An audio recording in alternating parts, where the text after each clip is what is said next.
my system was so shocked that the people that are meant to protect me are the people that have attacked me. You know, we cannot coexist with Zionism, and this is the truth. People need to know. To be honest, I'm at a point of no return. Palestine has exposed them. I know for a fact the two-state solution cannot work. Welcome to Current Conversation. Thank you for joining us today. Today we have a very serious topic, the UK police aggression towards Palestinian activists. We have Waseem Yousaf. He is a East End Palestinian activist who was brutally attacked by the police, and this is what he's going to discuss with us, explaining exactly what happened. He's a vocal supporter of Palestine movement and a victim of so-called institutional censorship. Before we start, please like, share, and subscribe to our channel. Let's watch the actual clip when Waseem was brutally attacked by the police. I haven't done nothing. I haven't done nothing. Oh, why are you punching?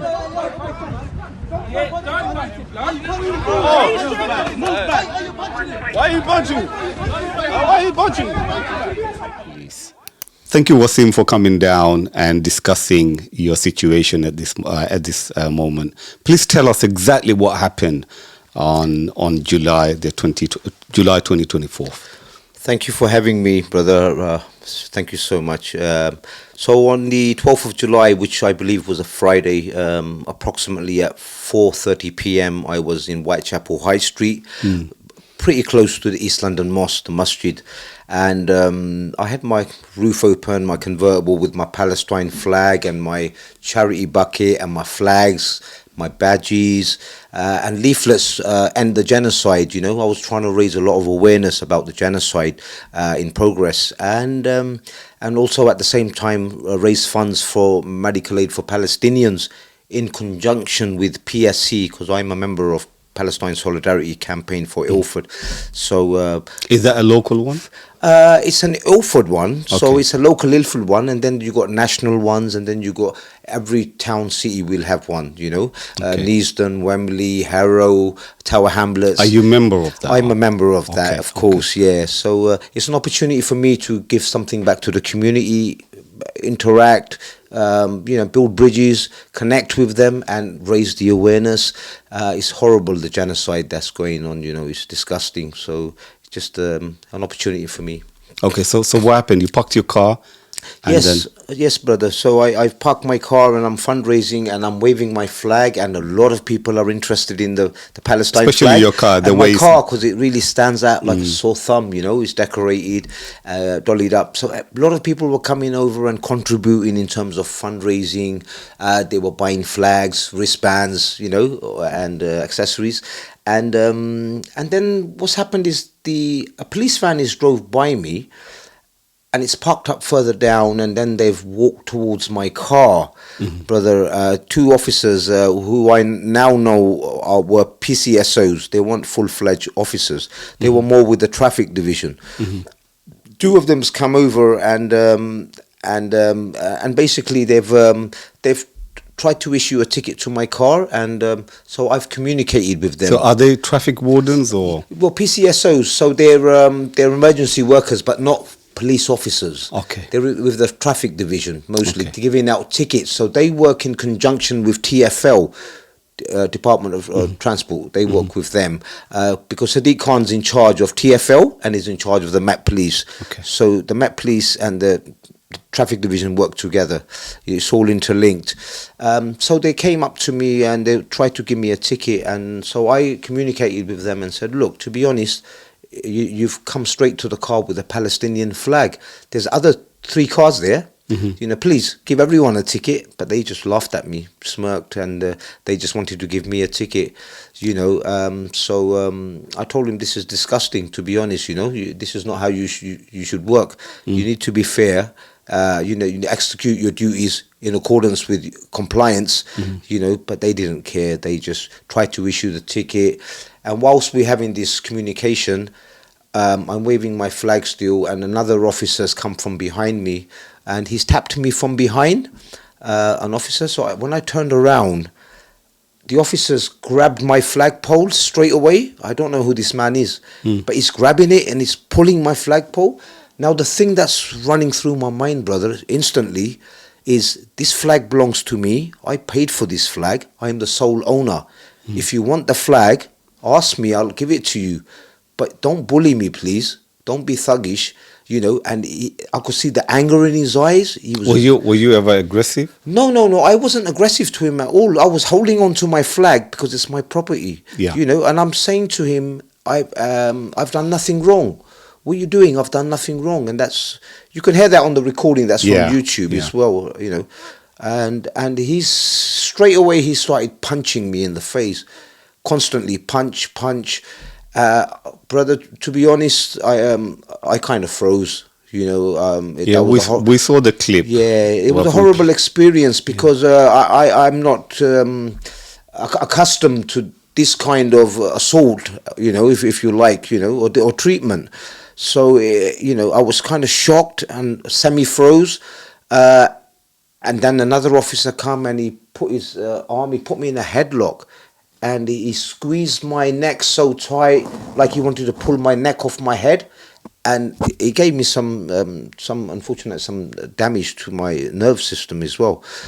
He pulled me. This is what you're suffering from now. Well, this is one of the problems I'm suffering from since the 12th of July, yes.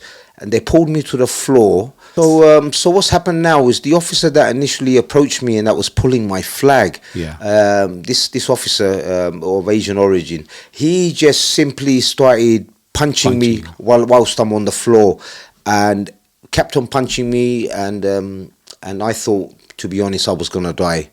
This is how I felt at the time. I was scared.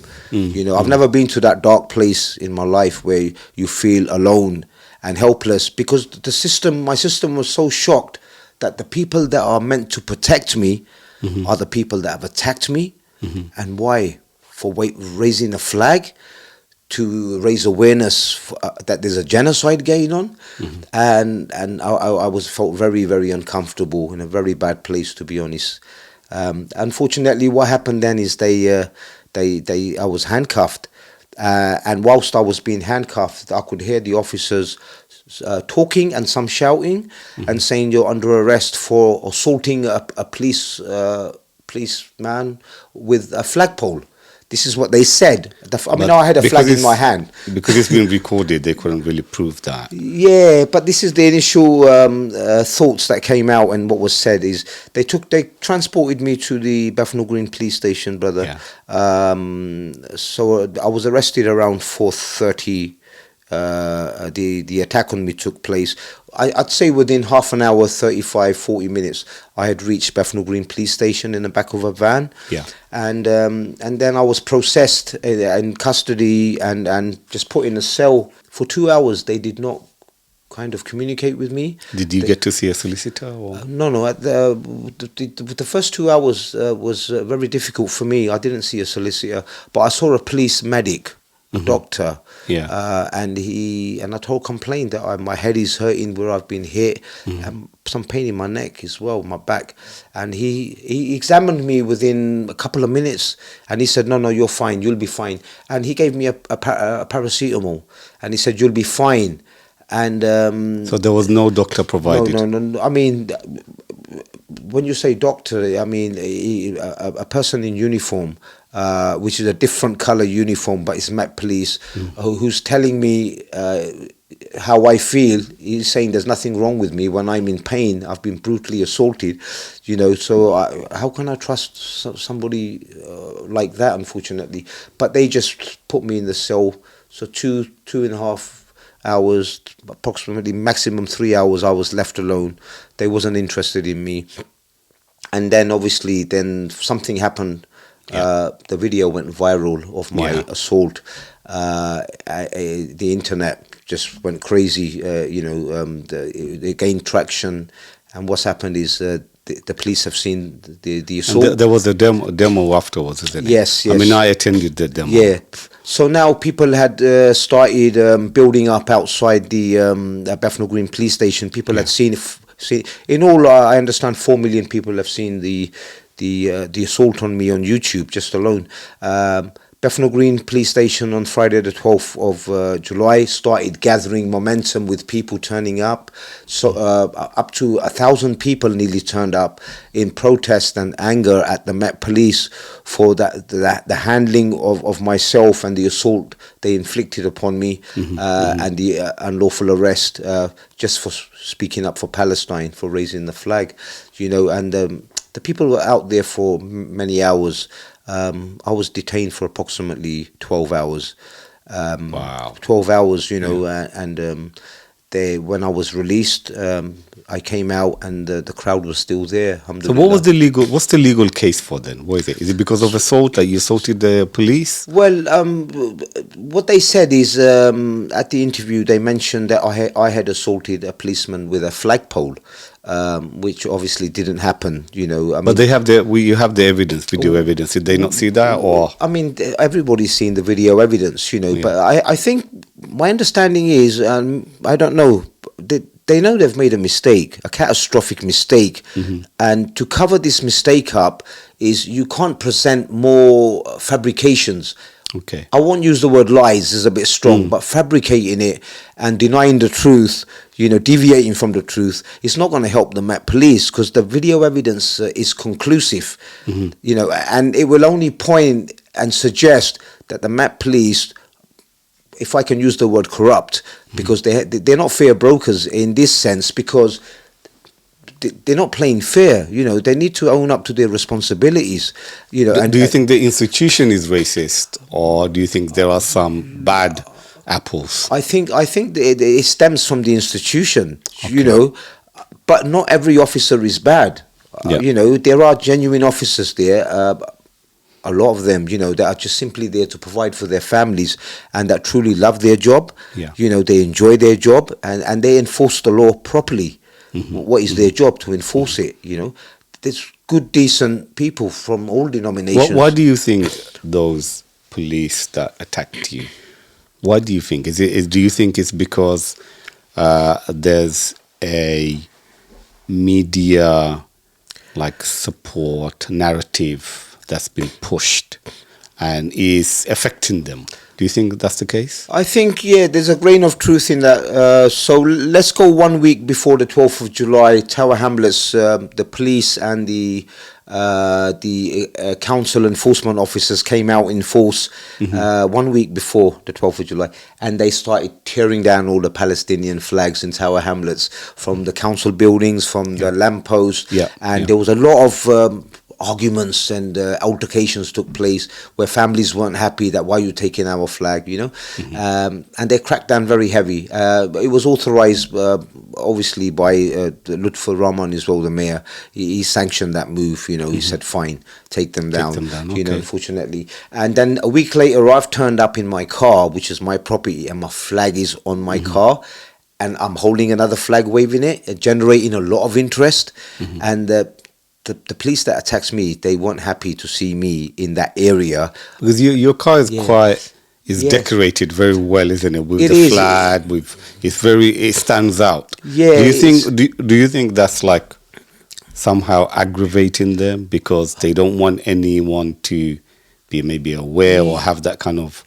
I think again, definitely what you're saying, it leads to the facts. I think because it's a Palestine mascot car and it raises so much awareness in itself about Palestine. We haven't forgotten about Palestine. There is a history to it. There is a genocide ongoing still, 77 years of hardcore suffering, with the Nakba and the displacement. I think that that has something to do with it, and the officers weren't happy that, this is a constant reminder. Why is he come into our area? Do you think they want to make an example of it? That if you're going to do that, this is what you're going to get? I think that's the message they put out, was to make an example out of me, to show other people that don't you dare raise that flag in Tower Hamlets, or anywhere, But the Tower Hamlets, especially because it's a very, very strong majority Bengali community, Muslim community, very strong Muslim community in Tower Hamlets, and they naturally, their heart goes out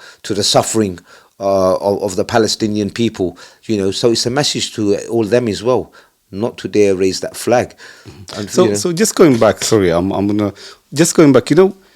You said Lutfur Rahman was the one that gave the orders to take all the flags and stuff down. Did you get much support from the councillors, the MPs? On the day in question, the 12th of July, again last year, we had councillors did come down. I'll be honest, the councillors came down, and some councillors from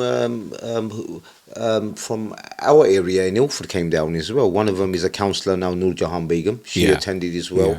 Lutfur Rahman came himself. He came. He gave a speech. So there was support from people across the spectrum, including. But that was because it was a boiling point. Well, afterwards, what happened? Did you? Well, afterwards, to be honest, there was a sense of disappointment with the councillors from Tower Hamlets and Lutfur Rahman himself as a mayor. They just kind of took the back seat and didn't give me the support I needed, unfortunately, Did they ever meet up with you to... No, unfortunately they didn't. They just came on that day because they knew the Muslim community... Do you think it's a publicity stunt?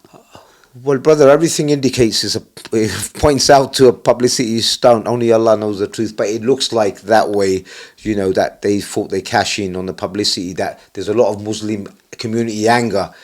And they're all outside Bethnal Green. So he needed to turn up to make his presence known that he's with the community. Or do you think it was to save his face? Well, I mean, he hasn't given me the support I needed, to be honest. So I'm going to say probably to save his face. But it's a shame that politicians do act on impulse and not act in accordance to their conscience and following the truth. That's very sad. Because there's a lot more good that they can do if they put their mind and heart to it. Absolutely. There's people in our community that are suffering. In some people living in terrible conditions. With their housing issues, things like that. People in our community need help. What about the mosques? And you've got your councillors, or you've got people who are in the media, like you've got the Bangladeshi, the Pakistani channels. Did they cover that? Did they come and interview? Did they highlight some of those issues? Yes, on that day we had a lot of coverage from the Bengali press and from Press TV and other organisations came down and gave us a lot of support on that day. To be honest, the mosque hasn't really been that helpful. I pray at that mosque given opportunity. I enjoy going to Whitechapel Mosque, and that's a leading mosque for it's a pillar of our community, Did you approach them to say, look, can you raise my case? I approached a couple of times and I was told that to speak to this man, and it was like nothing was materializing. It was just going around in circles, So maybe I need to find someone that can reach out to the mosque, because the mosque should be involved. But what happened to me, it should be concerning for the mosque. Do you think they are highlighting the issue of Gaza and the genocide and the people of the plight of the Palestinians? Do you think they are highlighting? Do you think they're not doing enough, or are they doing enough? What do you think? I think there's room for improvement. That they can do a lot more in terms of raising awareness, educating the people about what's going on. They do some fundraising for Gaza and other causes around the world, but they've got the ability and the infrastructure and the capability to do a lot more. Allah's given them that, They're a leading voice, people listen to them. They've got a because platform. You're an individual, and what you're doing with, whatever time that you've spent. Of course. Do you think if others were to do that, then we would have had a much greater impact? Yes, definitely. There are people out there like me. There's not enough, unfortunately, that will go out of their way and really invest their time into. Why do you think they don't do that? Why do you think? What's stopping them? Well, my own personal experience is because I've been kind of persecuted and harassed and assaulted and beaten by the Met Police on several occasions, which I'll tell you in a minute. So that really inspires me to carry on. Even last night I attended Walworth Police Station last night. which was Monday, the 23rd Yeah. of this month, June. And I was there at 9 p.m. and I was assaulted by a policeman. It was shocking. I just attended to for arrestee support for our colleagues that were arrested, colleagues from Palestine Action, people supporting Palestine Action in Trafalgar Square were arrested and transported to Walworth Police Station. And as I've entered the police station, as I'm entering it, an officer was walking in, and I only said to him, respectfully from a little distance, I said, "Officer, this is the station where our pro-Palestine colleagues have been arrested." And instead of him saying yes or no, or I don't know, simply, he's lashed out at me with both hands full force, and he's pushed me so aggressively. Because you said those guys who were arrested are your colleagues. Yeah. Or it's either that or he's recognized me from social media that I'm the guy who was attacked by the police on the 12th of July, and I have a case going on against the police as well, as So well as he's supporting his fellow police officers. Supporting his fellow officers. But Yeah. for him to assault me outside the police station where there's a camera there, it's unbelievable that he would put himself wasn't at thinking risk. about the camera, He wasn't thinking, his anger just took over, and both hands he's thrusted and he's pushed me so hard, and I almost fell down the steps, but I got injured anyway because the force of the push has actually it gave me some damage to my neck system. Okay, so what can the imams, our leaderships, local leaderships, what can they do? I think they can do a lot more, inshallah, honestly speaking. The issue we've got is that the Muslim leadership and the Imams, for some reason, they're very, very quiet on this issue of Palestine, especially Gaza. It's like that they feel a sense of apprehension. They don't want to rock the boat. I think there's the other issue will be that without naming too many mosques, the larger mosques especially, we're well aware that they are funded by partly funded or funded by the government. And they get a budget. And they don't want to lose that. So they're very sensitive towards what wording they'll use. Personally, every khutbah they should be mentioning what's happening to our ummah, the people that are suffering, especially in Gaza, all around the world. That's right. But they're not, and it's a shame, that this is happening, because people need to take ownership and realize who they are and what responsibilities Allah subhanahu wa ta'ala has given them, and take it seriously, because they will be held accountable. Silence is complicity. That's reality. That's a very good point. Just wanted to also look at, if you look at the community, for example, they've been behind you, they've been sharing a lot of the videos. Do you think they should be accounting the mosques and the imams and the politicians and the so-called leaders? Do you think they should do more, or can they do more? I think the community is doing a lot more than the leadership and the councillors and the mayor. Our community is doing on its own objective, on its own accord. They're doing a lot more, and the councillors should take heed, learn from this. And the imams, they need to learn from this, because without the community, none of these people can stay where they are. I mean, every mosque needs the crowd to come, the people praying to it, so it's full. The Friday collection. You don't want an empty mosque, do you? No. So listen, it works both ways. Look after the community as well. And when someone is going through a difficult ordeal or a difficult time, the community, the imams and the leaders and the councillors should reach out and support them. Even offer a little bit of counselling at least, if someone's been traumatized or assaulted and they're innocent, give them some support. And this is what's not happening, unfortunately. The leaders are just interested, unfortunately, in themselves, and what they can achieve, what they can gain.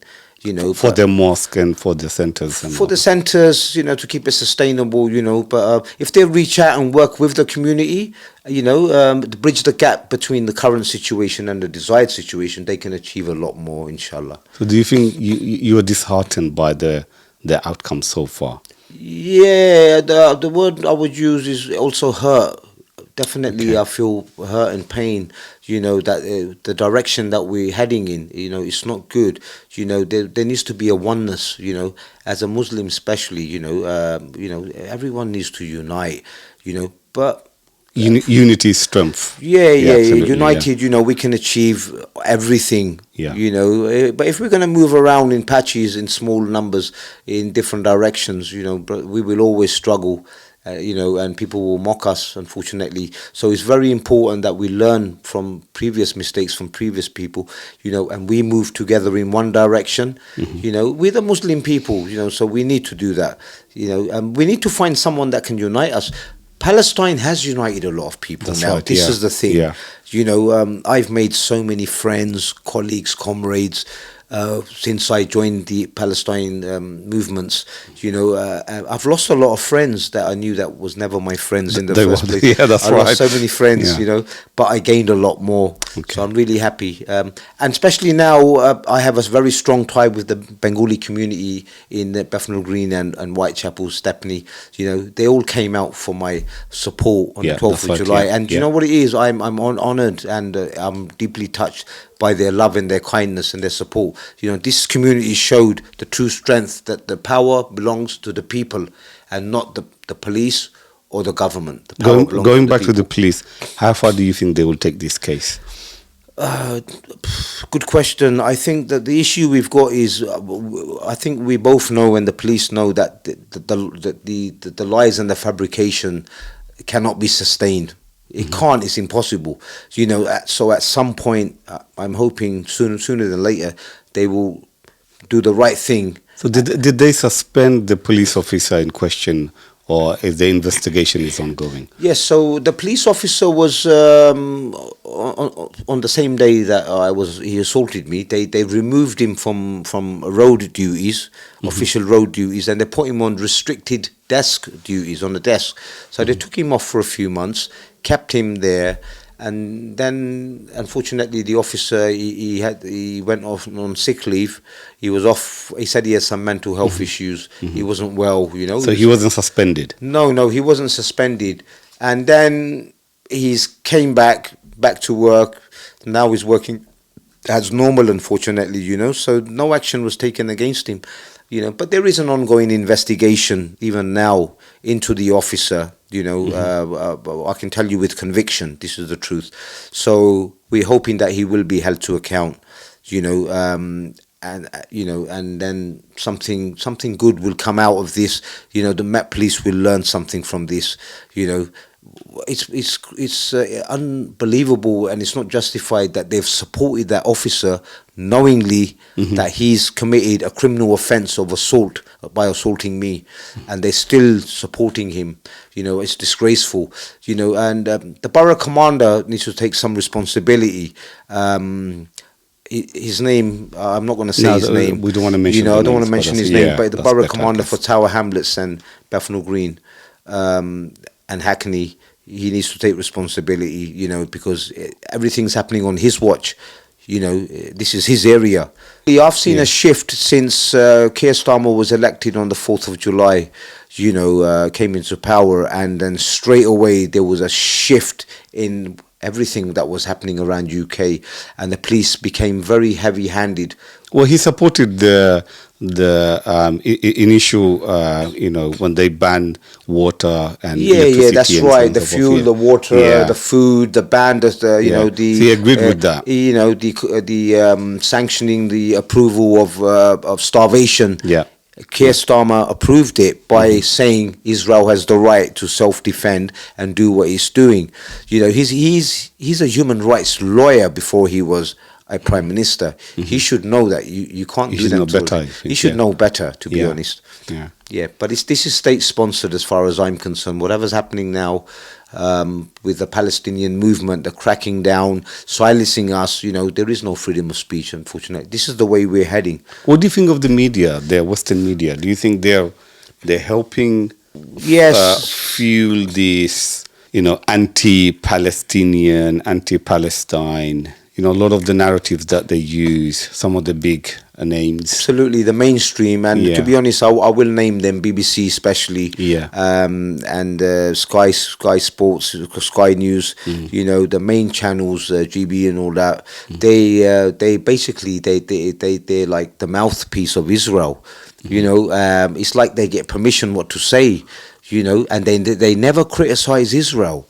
From what I can remember, it's been 18 months, or they haven't criticized it, but all they do Or is if anyone does, then they are sacked. well, they're anti-Semitic, innit? Yeah, I mean, this is what it is. And just to let you know, there is a IHRA policy working directive introduced, which is any criticism of Israel, they will say, or Zionism, Yeah. they will say, oh, this is anti-Semitic. So anything, you can't say anything.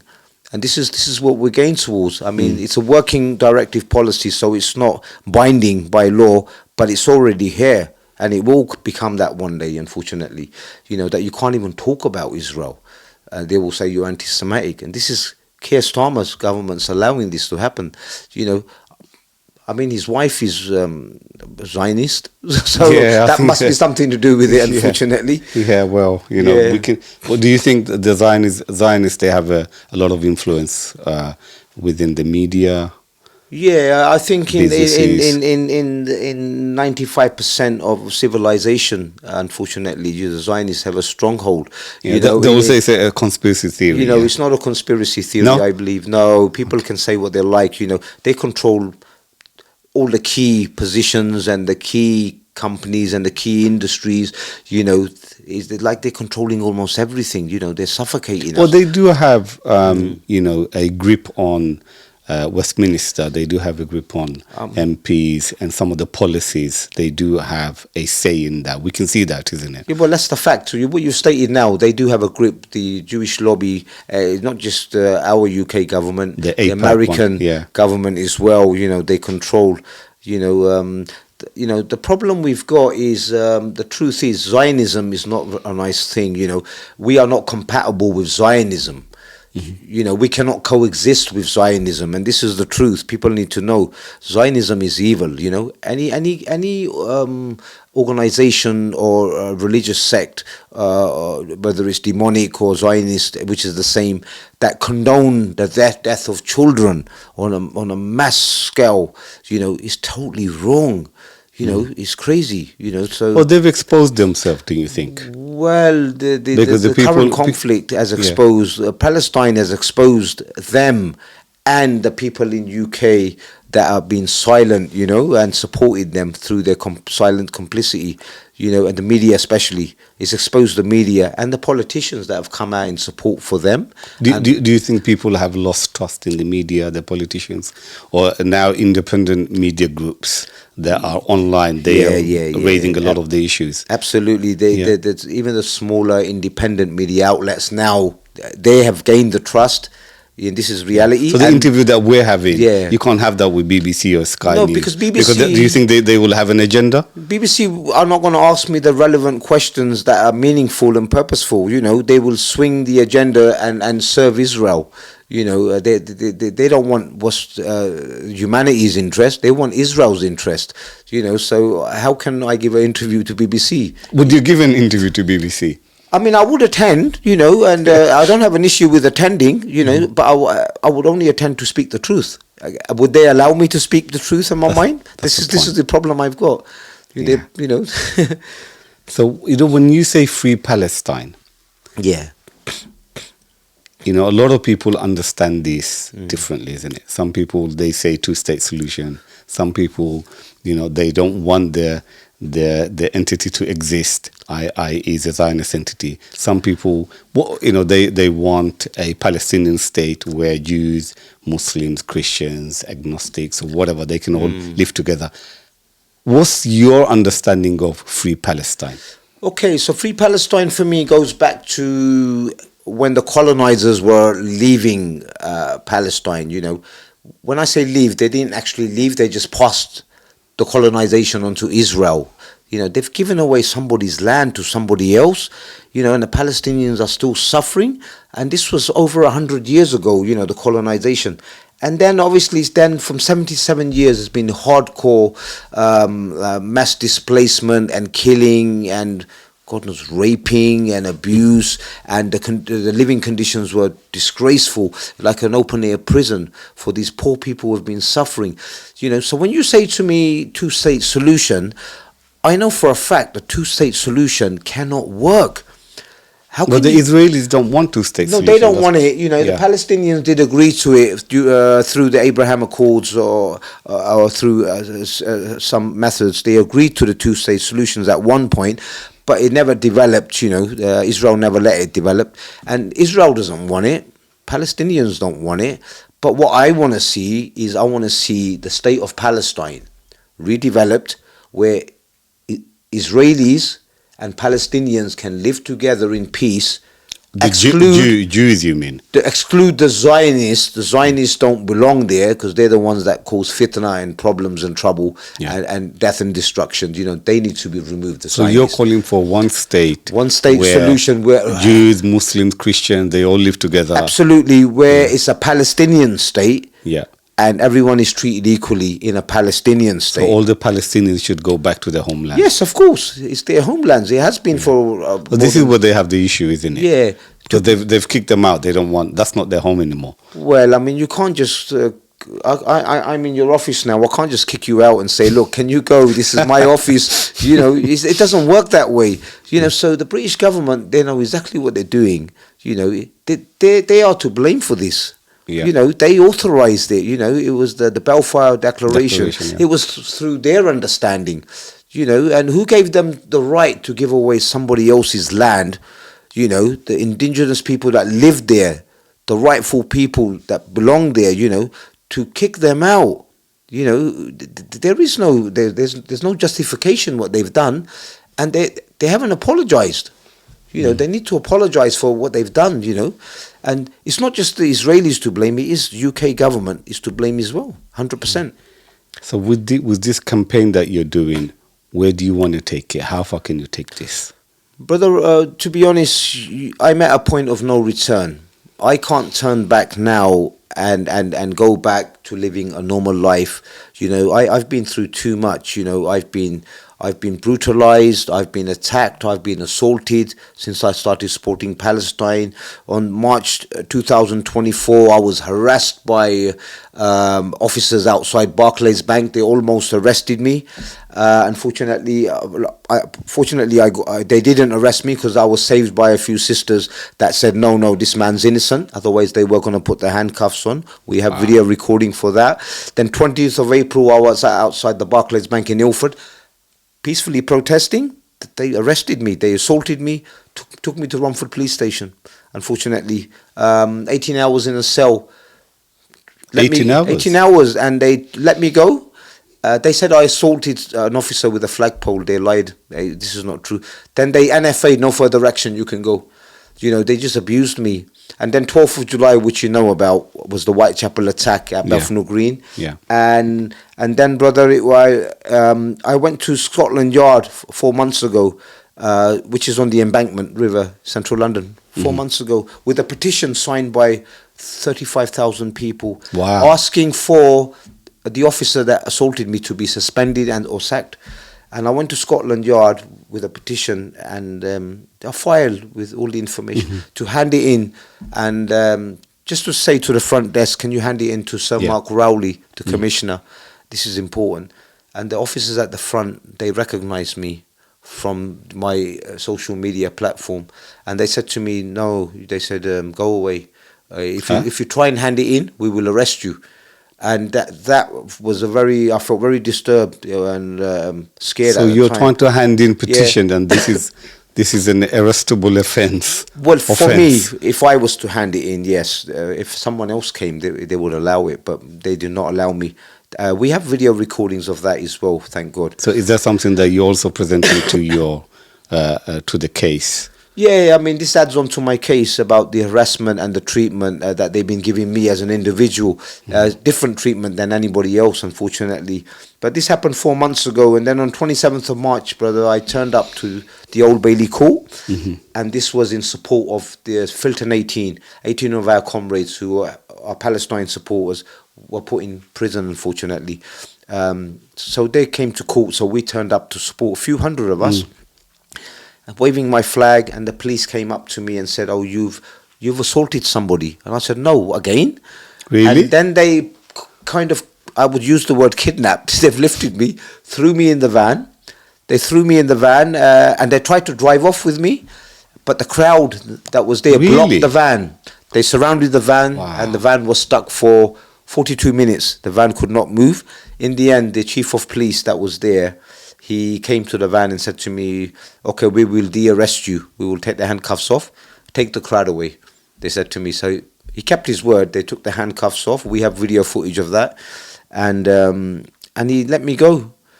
And then I took the crowd to the other side. Amazing. So do you see the pattern of harassment? Yeah. And then on the 17th of May, just recently, I took my Palestine car to the Nakba rally, and officers came up to me and said, "Is this your car?" Because a lot of people were showing interest. Hundreds of people were taking photos, pictures, and they didn't like it. They said, "Is this your car?" I said, "Yes." They said, "Are you insured?" I said, "Yes." They said, "Do you have a driving license?" I said, "Yes." They said, "Okay, we will do a name check, vehicle check. If everything is fine, then you can take the car and you can go." I said, "Fine." I gave them my driving license. They'd done name check and everything.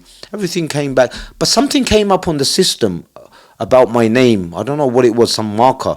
And then they changed their mind. They said, "No, we will clamp you."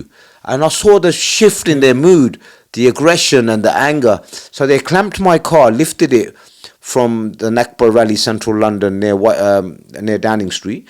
And they dropped it to Pall Mall, P-A-L-L, Pall Mall, half a mile down the road. And they said, "Take it from there and go away." What did they do that? They paid for the clamp, not me. They paid for the clamp. They said to me, "Don't come back with this car." So your activism is obviously... it's upsetting them. It's upsetting them. It's and it's having upsetting an effect. them. What for would be support. your final message to our viewers? What can they do? And what would be a motivating message from you to everyone who's watching? Yeah, so my message is to all my brothers and sisters out there, not just to the Muslim brothers and sisters, the Christians, the Jewish brothers and sisters, the comrades out there, everybody who has a grain of humanity, is please do not give up on Palestine, especially. You know, we know there's issues in Yemen and Congo, Iran. You know, we will support everybody. But Palestine is the center of everything at the moment. We really must not give up hope, you know, and support each other and all head in the right direction. You know, that includes the Muslim leaders and the Imams of our communities. They've got a key role to play. They're not fulfilling their duties. You know, Brilliant. just carry on. Carry on. Thank you for coming down. It's been a pleasure talking to you. And I hope your case goes well. And then we can do another session maybe later on when you become victorious. Thank you for having me. Thank you. Thank you Thank so you. much. Thank you. Bye-bye. Bye-bye.